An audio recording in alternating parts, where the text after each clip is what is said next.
Some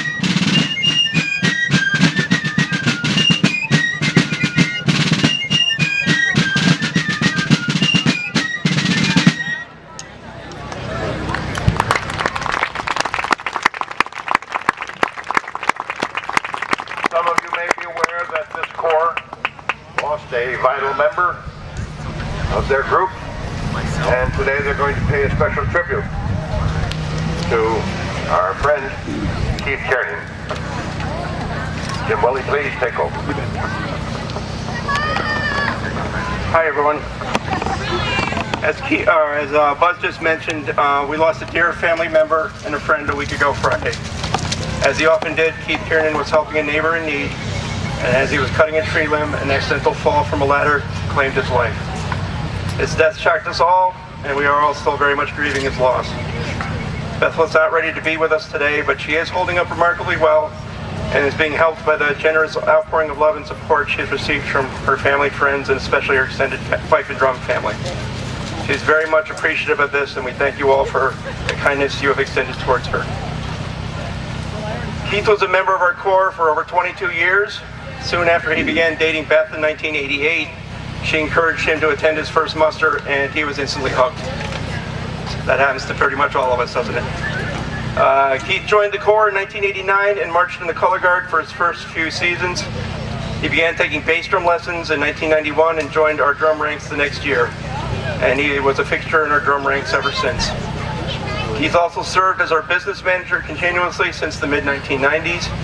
In addition, Keith was an accomplished chef, and during the first 10 years or so of our No Fooling Jam, he was responsible for preparing all of the delicious food.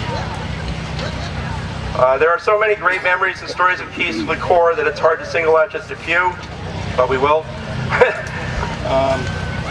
Sandy reminded me of this funny story a few days ago. I think everyone remembers the great rain and windstorm we had at this muster a few years ago, the one that destroyed many canopies and left just about everyone soaked to the core. When the storm was over, who should come walking over the muster field but Keith? He was dry as a bone. And we asked him, Keith, how did you end up staying so dry? And he said, well, I was just shutting the door of a porta-john when all hell broke loose. So I just decided to stay in there and wait it out. So he stayed in the porta-john for about 20 minutes and waited out the storm and stayed dry. So now Shannon, I'd like to share a story of hers. I first met Keith when I joined the corps in the late 90s. I marched in the color guard for a few years until life got in the way, and I left the corps for about 10 years. In 2008, I decided to come back and took up my old spot in the color guard. My fondest memory of Keith is from my first Westbrook back after I rejoined the corps.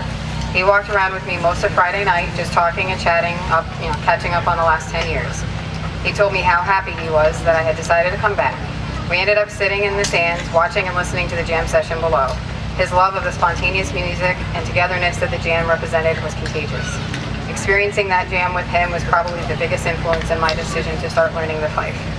By 2009, I was able to join the fife ranks in our corps and join the rest of our fife and drum family on the muster field to experience that togetherness firsthand. Thanks, Shannon. There are many stories just like these, and I'm sure many of you have your own stories and memories of Keith as well. Please feel free to share those with us during the day. We would love to hear them all. Keith was such a fixture in our group that it's hard to imagine how our corps will carry on without him, but we will, and Keith wouldn't want it any other way. Due to the suddenness of Keith's accident, we were not able to march on Memorial Day. So being here today at this muster, which was one of Keith's favorites, and to pay tribute to him in this way is an important first step for us. The song we marched on to, the Harriet, was one of Keith's favorites, as is the song we will play when we march off Finnegan's Wake.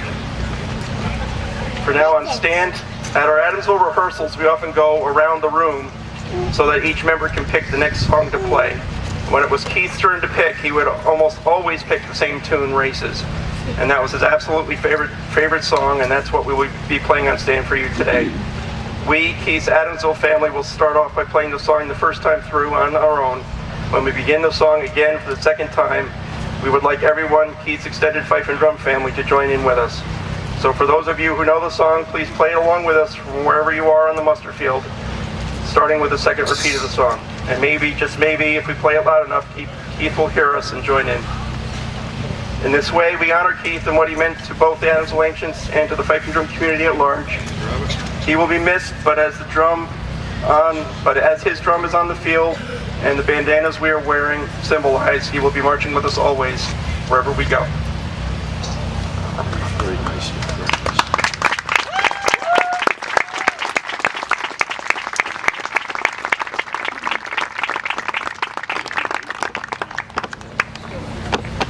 Okay, I'm going to play the Races once through for the corps, and then everybody wherever you are, if you know the tune, please join in when they start the tune over. Thank you. 5 step, 5 ready.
Yeah, Maura, you're a great section leader, Maura.